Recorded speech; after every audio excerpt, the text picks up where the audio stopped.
Howdy folks, hope you've all had a great weekend, and welcome to another episode of Mingles with Jingles. This week, once again, sponsored by NordPass. For those of you who are perhaps not familiar with the product, it's a password manager that allows you to store all of your passwords in one place and access them with one master password. Still time to catch their special deal for November. As usual, head over to nordpass.com/jingles, use code JINGLES to get 70% off a 2-year premium plan plus 1 month for free. This week I was very surprised to get a message from Google letting me know that one or more of the passwords saved in my Google account had appeared in a data breach. The reason I was surprised was because NordPass had already informed me of this at least a week earlier. NordPass's data breach scanner trolls the usual suspects of data trafficking websites to identify any mention of your personal details, warns you about it, and then allows you to fix all of those breaches from within the app itself. So, thanks for turning up, at least Google, I guess. Yeah, nordpass.com/jingles, use code JINGLES, you get 70% off a NordPass Premium 2-year plan, plus 1 month for free. Well, anyway, this week I wanted to talk about well, actually, I didn't really want to talk about it because it has the potential to drop me in massive amounts of shit, because it's the kind of subject that people tend to get quite excited about. But since I did kind of raise the subject in Saturday's Far Cry 6 video, I thought it was only fair to expand on it a little more, since, talking about stuff is what Mingles with Jingles is about. And I'm talking, of course, about representation and diversity. Principally in games, because, it came up in Far Cry 6. But not just in games, obviously, TV, movies, all kinds of media. Now, I know this is the kind of subject that has the potential to push a lot of people's buttons, and there are probably some very, very good reasons for that. However, bear with me. I'll explain what I think, and then, by all means, let me know in the comments whether you agree, disagree, don't give a shit, or whatever. So in Saturday's Far Cry 6 video, I made the observation that it seemed as if Ubisoft were going out of their way, and this probably isn't going to come as a huge surprise to anybody, but it seemed as if Ubisoft were going out of their way to make sure that all of those diversity checkboxes were checked. And I said that I thought this was a good thing. A couple of people disagreed with me. A couple of people thought that checking the diversity boxes was an almost surefire guarantee of a terrible game, TV show, movie, book, whatever. And I kind of agreed with them too, although not completely. Hang on, Jingles, it sounds like you're trying to have it both ways here. Well, yeah. Allow me to explain what I'm talking about. I think Far Cry 6 does a pretty good job, and it's one of the very few things that Far Cry 6 manages to do well, but I do think the game does a good job of trying to be as inclusive and representative as possible, in a way that actually makes sense. And I'll explain by giving you an example of something that doesn't. So, the utterly terrible Roland Emmerich movie 10,000 BC. Hopefully you haven't seen it, because it is an utter train wreck of a movie. But equally hopefully you at least know what I'm talking about. There are so many things wrong with this movie, it's difficult to know where to start, but we'll try to make a list. So, it's set in European Russia, around the Ural Mountains, in the year 10,000 BC. So, naturally, they filmed it in South Africa, Namibia, New Zealand, and Thailand. As well as English, because, it's an English language movie, but these prehistoric Russians also, for some bizarre reason, seem to speak a mixture of Southern African languages and dialects. I mean, okay, it's a Roland Emmerich movie. Nobody goes into a Roland Emmerich movie expecting historical and archaeological accuracy. But hey, at least he got all the diversity boxes ticked. Because, as well as everything else that's wrong with the film, from a making the slightest bit of sense point of view, this tribe of Neolithic Russian hunter-gatherers, for some reason that never seems to get satisfactorily explained, seems to consist of Western Europeans, Africans, New Zealanders, Australians, Persians, Arabs, people from the Peloponnesian Islands. If there's a racial group that you could possibly think of, they're probably represented in this tribe of ethnic Russian Slavic hunter-gatherers, except for ethnic Russian Slavic hunter-gatherers. Yeah. You get the idea. Having all of these racial diversity boxes checked, ironically except for the one that actually should be there, funnily enough, doesn't make this train wreck of a movie any better. If anything, it makes it worse, because it's just not appropriate to the setting.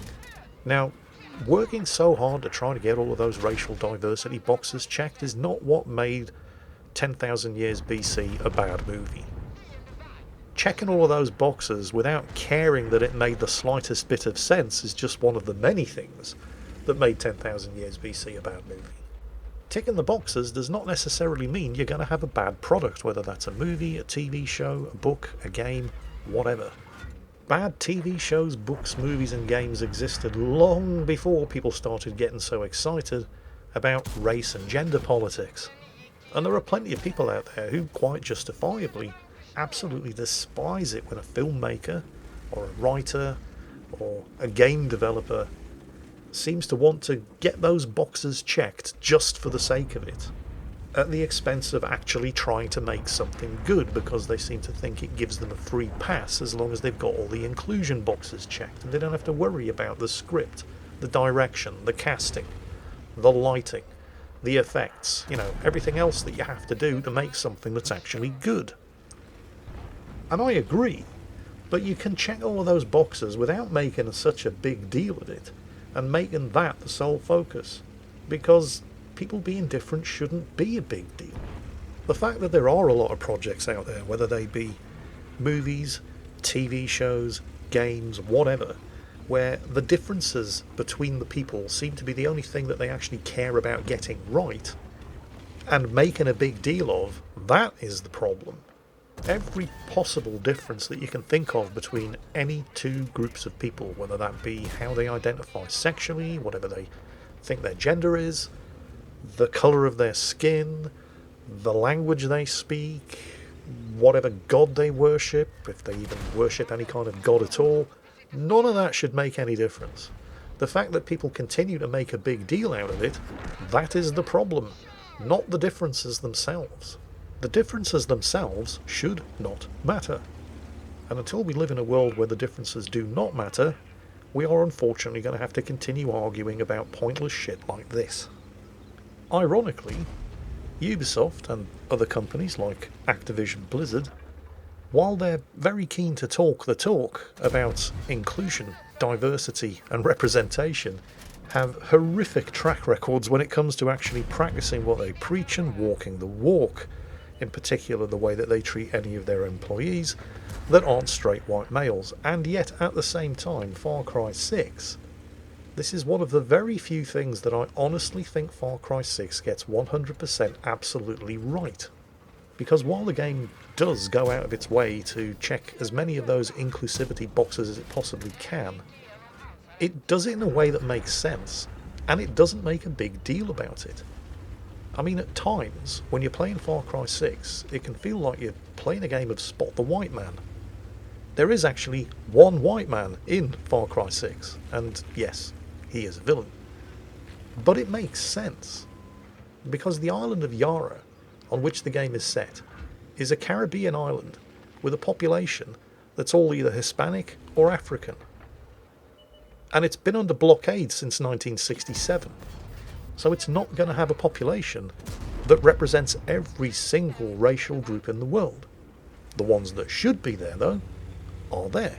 And when it comes to other groups that people might identify with, they're also represented in the game, and nobody makes a big deal out of it. The spy master for the La Morale resistance group is openly homosexual, and nobody cares. One of the villains, Admiral Benitez, has been the beneficiary of you see, this is where I can end up getting myself into trouble. And it's stupid, because this is not the sort of thing that you should get yourself into trouble over. I wanted to say a post-op transsexual, but I believe the correct term these days is a recipient of gender reassignment surgery. Basically, she was born a biological male, and now she's a woman. And nobody cares. Nobody makes a big deal about it.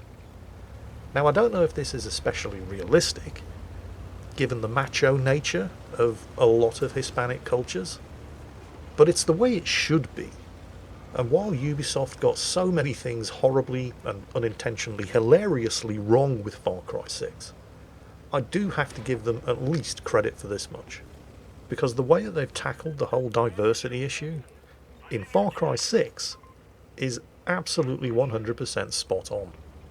Having said all of that though, and while I feel I've been on reasonably steady ground for the previous 10 minutes, here's the part where I'm probably going to get myself into trouble. Some of these characters, they really wind me up. And this probably says more about me than it does about them. But, well, one of the characters that I mentioned, the openly homosexual spy master for the La Morale resistance group, he is so obnoxiously effeminate that I just want to punch him in the face every time I see him on screen. And yet, I'm not apologetic about that. Maybe I should be, but I'm not. Because the thing about that character is he is so unnecessarily, obnoxiously homosexual. I mean, he's like a parody of a homosexual. And yet I realise that there are gay men who are like that. And they irritate the shit out of me as well. There's a British comedian called Alan Carr, who's basically, his whole act is like a parody of a homosexual man. I mean, he's unnecessarily and obnoxiously homosexual in a way that, I'm not going to say it offends me, but it just winds me up. Now, before you all break out the pitchforks and burning torches, let me just explain. It's not that I have a problem with the homosexuality. I don't care about that. It's got nothing to do with me. What two consentant adults get up to in the privacy of their own homes is absolutely none of my business whatsoever. It's taking that sexuality, amplifying it to the nth degree, to the level where it basically becomes a parody, and then having that kind of define your own personality. I'm not talking about anybody's sexuality here. I'm talking about extreme personality traits. And it works the other way too. I don't know if you've ever heard of an American comedian who went by the name of Andrew Dice Clay. I think he was from New Jersey. He was quite popular in America in the 90s. I wanted to punch his face in every time I saw him or heard him open his mouth as well, because he took it to an extreme in the other direction. He is the most aggressively obnoxious heterosexual man I have ever seen. His whole act was about being as aggressively macho as it was possible for one man to be without sprouting penises all over his body. He made me want to drive my fist into the monitor any time I was unlucky enough to catch any video of him in action as well. It's these extreme personality traits that I find obnoxious, not the sexuality that they're based on. I mean, I have to accept that there are people who are actually like this in reality. It doesn't make them bad people, of course, but it does make me want to gouge somebody's eyes out with a spoon every time I'm around it and I'm forced to see it or hear it. Again, this probably says more about me as a person than it does about any of the people that display the kind of character traits that I find obnoxious. And I'm sure the majority of the people in the world have absolutely no idea why I'm making a fuss about it or what it is that I find obnoxious about it. In fact, there are probably a lot of people in the world that find these kind of extreme character traits quite amusing. Obviously, a huge number of people did, and continue to do so, because comedians like Andrew Dice Clay and Alan Carr were and are successful. Otherwise, we'd never have heard of them. Although I realise that if you're not American and over the age of 40, you've probably never heard of Andrew Dice Clay. And if you're not British and watch an awful lot of low-budget Saturday night television, you've probably never heard of Alan Carr either. Trust me, you're not missing anything. But at the same time, I don't have to apologise for what I find obnoxious, as long as I'm not being a dick about it. You can mince around being as effeminate or as macho as you want. I do not have to apologise for finding that obnoxious. You can waste 15 minutes of your life on a Monday listening to me whine about it, and you don't have to apologise for finding that obnoxious. As long as we can all just remember not to be dicks about it, because what one person finds obnoxious, another person finds endearing or amusing. Or just doesn't care, and doesn't understand what the big deal is. And honestly, that's probably the way to be. If more people were like that, and just didn't make a big deal about the differences between people, the world would be so much better a place to live in. Unfortunately, I do kind of find a lot of these things quite obnoxious and annoying. And I'm not going to apologise for that. I'm a child of the 1970s. I spent 22 years of my life in the military. Basically, I'm a product of an environment that was incredibly intolerant of all kinds of differences between people. I'm not going to apologise for that. I am a product of my environment. But I've been working real hard all my life, and I will continue to work real hard to never be a dick about it. That's it for today, folks. I hope I've given you something to think about, something to talk about. I sincerely hope nobody got offended by anything that I've said in today's episode, although I realise that's probably expecting a little bit too much on the internet. But the sentiment's there anyway, regardless of whether you agree, disagree, couldn't care less, whatever. I hope you've at least all had a good weekend, and you're all going to have a great week, because that's it for today. Take care, stay safe, and I'll catch you next time.